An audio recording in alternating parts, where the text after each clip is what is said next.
En posant x le nombre d'évadés et y le nombre de complices, on va essayer de maximiser z qui est égal à moins 9x plus 25y sur les contraintes 2x plus 5y supérieur ou égal à 12, 1 demi x inférieur ou égal à inférieur ou égal à 2, moins y inférieur ou égal à 2, moins 200x plus 500y inférieur ou égal à 1000, x compris entre 2 et 10 et y compris entre 1 et 4.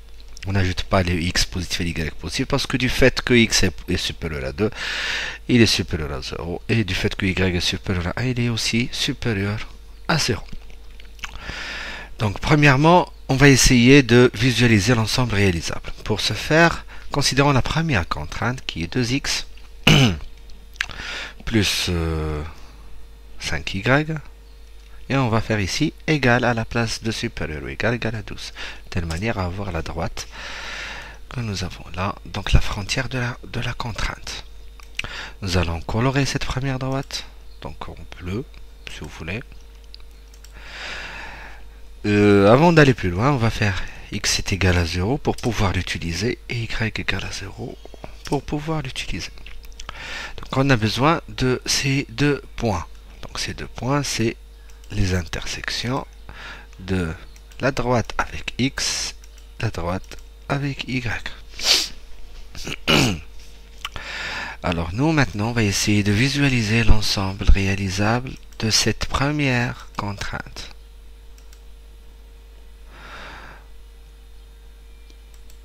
Oups. Voilà.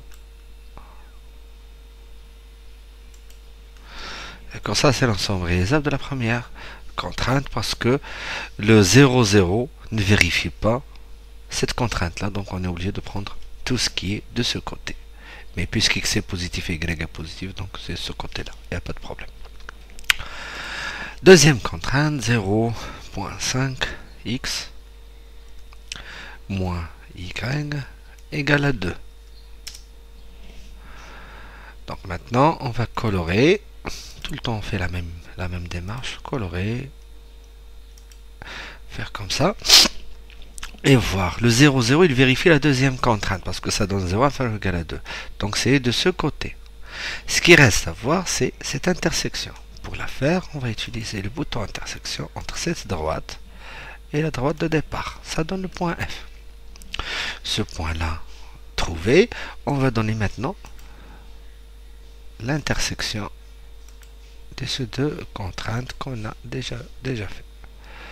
D'accord.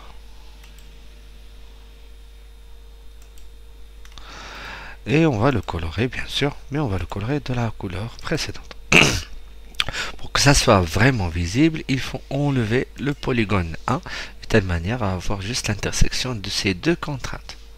Passons maintenant à la troisième contrainte, qui est moins 200 x plus 500 y et on va faire 1000 égale à 1000. Ça donne celle-là. Alors, pardon, on va colorer tout le temps de la même manière, mais on va ajouter un petit peu de style parce que cette couleur-là ne va pas être vue assez facilement. Alors, nous aurons besoin de cette intersection parce que ici, cette contrainte, le 0, 0, il vérifie, donc c'est de ce côté. Nous aurons besoin de cette intersection. Cette intersection, on peut la prendre de cette manière, ici. Et à ce moment-là, on va faire hop, et hop, et on va enlever cette partie. Mais maintenant, il faut prendre la même couleur pour ne pas oublier que c'est la dernière contrainte qui nous a permis de trouver cette partie-là. Passons maintenant aux choses suivantes. X égale à 2. Il faut vérifier x égale à 10. Donc, on doit être sur cette bande-là. Donc, on est obligé de trouver les intersections suivantes. Premier, deuxième, troisième et quatrième. Alors on va faire l'intersection. Donc intersection entre x égale à 2 et la première contrainte, et entre x égale à 2 et la deuxième contrainte. Entre x égale à 10 et la contrainte violette entre x égale à 10 et la contrainte verte. D'accord? Ça permet de trouver le polygone suivant. Celui-là, celui-là, celui-là, celui-là, celui-là et celui-là. Donc nous allons donner une certaine couleur, je ne sais pas laquelle prendre. On va prendre celle-là. On va prendre celle-là. Et ça va donner cette contrainte-là. Donc je vais aller plus loin jusqu'au polygone. Et j'enlève le polygone précédent. Ce qu'il y a celui-là. Dernière contrainte, c'est y égale à 1 et y égale à 4. Comme vous pouvez le voir, on est obligé d'être, le y doit être dans cette barre-là. On est obligé de trouver les intersections suivantes avec l'ensemble des contraintes. Alors pour ce fait, je vais utiliser y égale à 4 avec le vert, ça donne ça, y égale à 4 avec x égale à 10, ça donne ça. Y égale à 1 avec y égale à 1 avec le bleu, bien sûr, et y égale à 1 avec le rose. Ça permet de trouver les autres éléments et je prends aussitôt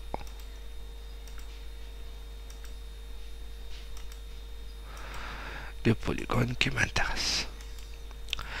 Alors maintenant, je vais chercher une certaine couleur assez belle. Faut que ça soit beau.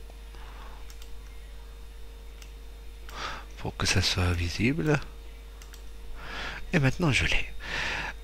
Dernièrement, on a enlevé le dernier, l'avant-dernier polygone pour garder seulement le dernier polygone qui est polygone 5 et qui a une superficie de 17,75.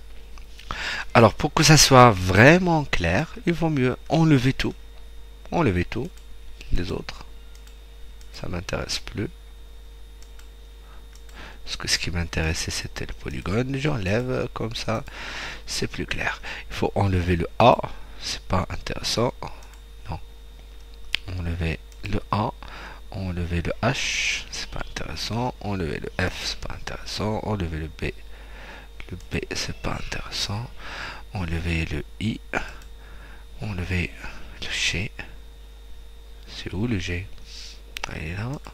Qu'est-ce qui reste? KN. Donc le C, il n'est pas ici. Je l'enlève. Le D, est-ce qu'il est là? Je l'enlève, il n'est pas là. Le J, il est là. Le K, il est là. Le L, il est là. Le M n'est pas là. Je l'enlève. Le N, il est là. Le O, il est là. Le P, il est là. Le Q, il est là. Donc I2, je sais pas. Donc en principe, c'est bien. Ça, c'est l'ensemble réalisable. On va ajouter, donc on va insérer outil, donc insertion de texte. On va le mettre ici. Donc ensemble réalisable.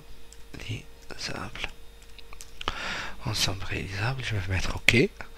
Et après, je vais le colorer parce que, comme ça, si je le fais, je l'introduis à l'intérieur, ça va pas donner quelque chose. Donc, premièrement, je vais le mettre à la taille des moyens. Ouais, et chérifienne.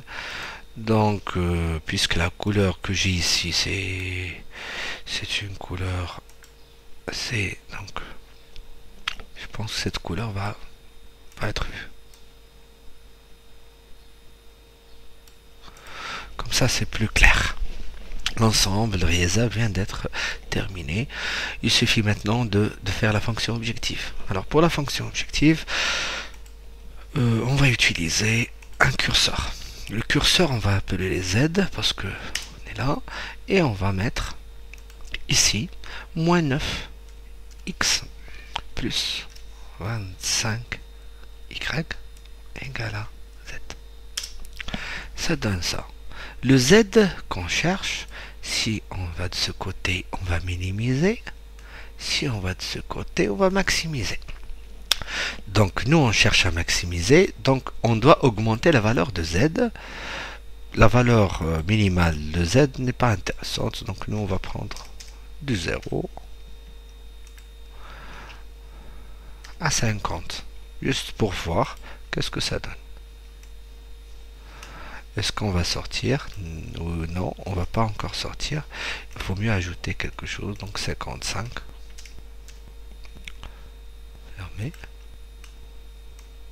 Ah, 55 est venu directement sur le n qui est, ça paraît que c'est, ça apparaît que c'est le point, le dernier point avant de sortir de l'ensemble réalisable. Donc en principe, le point n c'est l'optimum. Donc on va le mettre avec une autre couleur, rouge. Le style va être plus grand. Ça c'est l'optimum. Cette droite, c'est la droite de Z.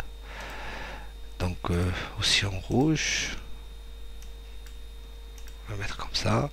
Et le curseur aussi, je vais le mettre en rouge. Comme ça c'est plus clair que ça à partir de là. Donc on est arrivé à trouver la solution optimale à l'aide de la méthode graphique. La solution optimale elle est donnée par le point n de coordonnées 5, 4, comme vous pouvez le voir ici. Donc le nombre maximal, le nombre de d'évadés doit être 5, le nombre de complices doit être 4 exactement pour maximiser les chances de réussite de cette évasion.